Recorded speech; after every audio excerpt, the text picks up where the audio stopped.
Social Security, disability, SSDI benefits, and a potential major rule change. I also have this article right here, which I will pop up in just a second so you can see and read for yourself exactly what they're talking about here. And I'll explain this because honestly, this is a little bit of a confusing topic, but I'll explain it in very, very simple words here to make this easily understood, because when you read through the details about this, it's like, I don't know what this all means, but let me explain it for you, because this could potentially eliminate upwards of $82 billion worth of disability benefits over the next 10 years and the denial of over 1.5 million disability applications. Did that catch your attention?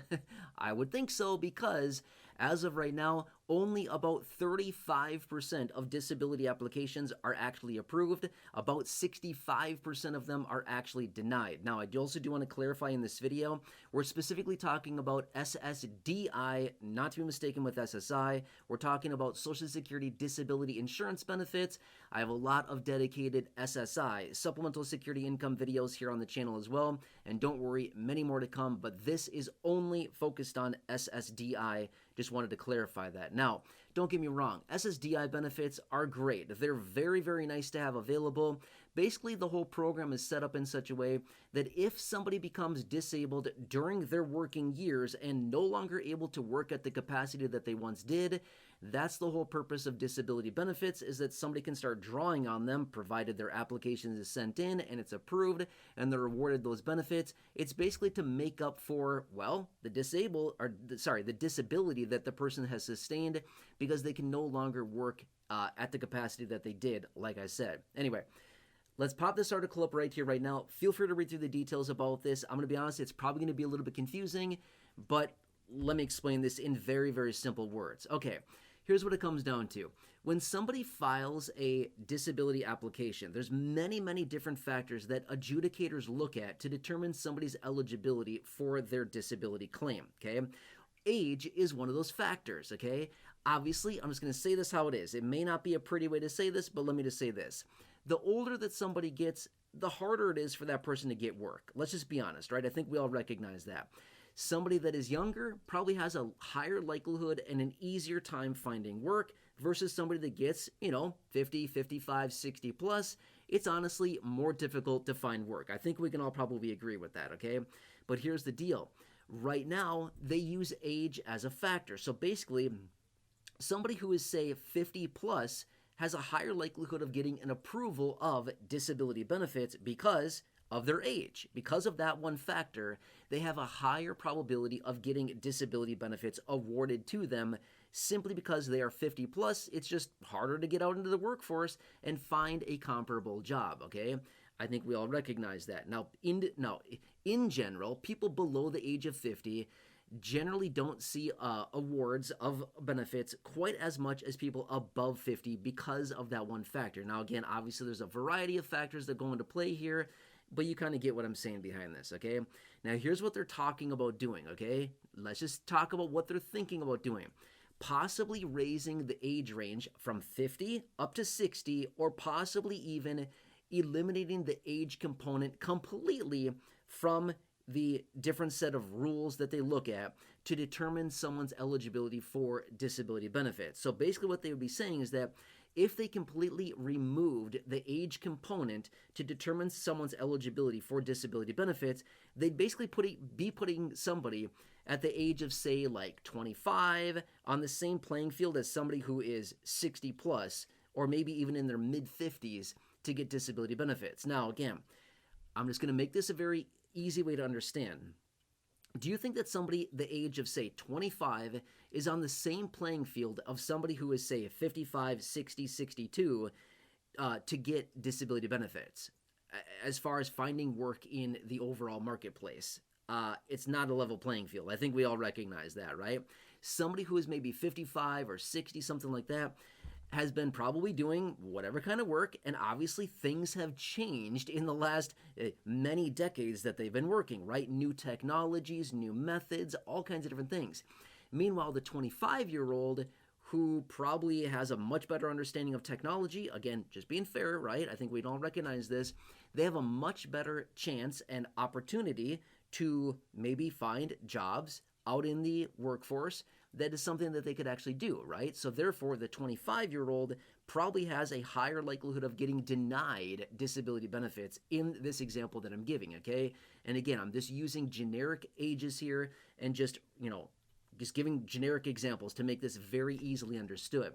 But the point being is that they're talking about eliminating age as a factor when determining SSDI benefit awarding, okay? So my point being with that is that if they completely remove the age component out of this, that simply says that it's putting somebody, say, 60 years old on the same playing field as somebody who is 25 to go out into the workforce. That's not going to be very fair, right? That's not going to be a very fair playing field to go off of, okay? So the point with this is that we could see a lot of people who are, say, 50 plus potentially denied benefits when otherwise they would have been approved simply because of that one component, the age, when it comes down to determine somebody's eligibility for disability benefits and their likelihood of being able to find a job in the overall economy and in the workforce is based on something that they can actually do. Does that kind of make sense? Right? So basically, long story short, like I said at the beginning of the video, is that this could potentially lead to roughly $82 billion worth of benefits basically being denied over the next decade, and roughly 1.5 million people who have legitimate disabilities that may be denied benefits simply because age may be removed from the calculation that they use to determine someone's eligibility for disability benefits, if that makes sense, right? So I think we would all probably agree that age plays a huge factor in somebody's ability to find work in the economy. I think we can very easily agree with that, right? Especially as of recently, with so much technological changes and the implementation of AI and everything like that, I think we can all probably agree somebody who is younger probably has a way better understanding than somebody who is maybe a bit older. For example, using my parents as examples, I mean, they're in their later-ish 60s right now. Okay, so obviously they're above this age range that we're talking about here. But let me just use my parents for an example, okay? If I were to talk to my parents about anything AI-related or even simple technology, they'd be like, what are you talking about, right? Meanwhile, somebody who's, say, 25, I mean, they grew up with this stuff. They understand it pretty well, right? And again, I'm just using general blanket statements here. I know this is not everybody. I know that everybody's not like my parents. I know that every 25-year-old out there doesn't know everything about technology or AI. I totally get that. I'm just using basic generalities here in this video to kind of prove a point that if they were to do this, it would really, honestly, it would hurt a lot of people in a pretty massive way. Now, this is what they're possibly thinking about, but I was recently reading some more information on this, and there's a high likelihood that they're not going to change the age parameters as far as what they use to determine eligibility, but we don't know, right? They're still thinking about it, apparently. Let me keep you posted on this, but this could be pretty detrimental for people that are seeking out those disability benefits, and obviously I'll keep you posted on this. Now, I want to clarify something really quickly because I know I'm going to get this question down below. Hey, I've been getting disability for 3 years, 6 years, 12 years, 20 years, 3 months. Is this going to impact me and my monthly benefit? No, not at all. Zero, nada. It's not going to impact you. If you're currently an SSDI beneficiary, you will have no impact whatsoever by this. This would just be new disability applications and applicants who have become disabled and going through that long, drawn-out process. I hope they're patient, because I think all of us that have gone through the disability process of applying for benefits recognize that's a nasty process, and I wouldn't want to go through that again, right? I think we all probably agree, not fun at all, right?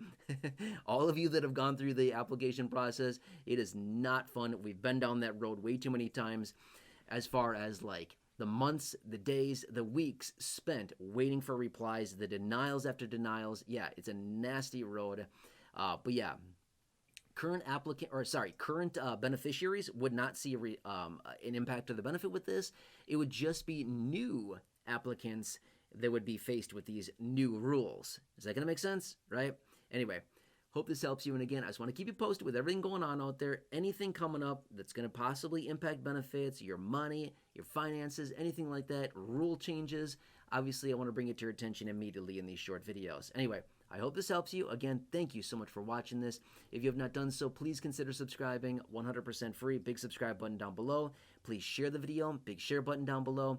Otherwise, let me know what else I can do for you. Drop your comments, your questions, your feedback down below. Otherwise, until next time, have a good one. Subscribe, share the video, and I'll catch you again later in the very next one. I'll see you soon.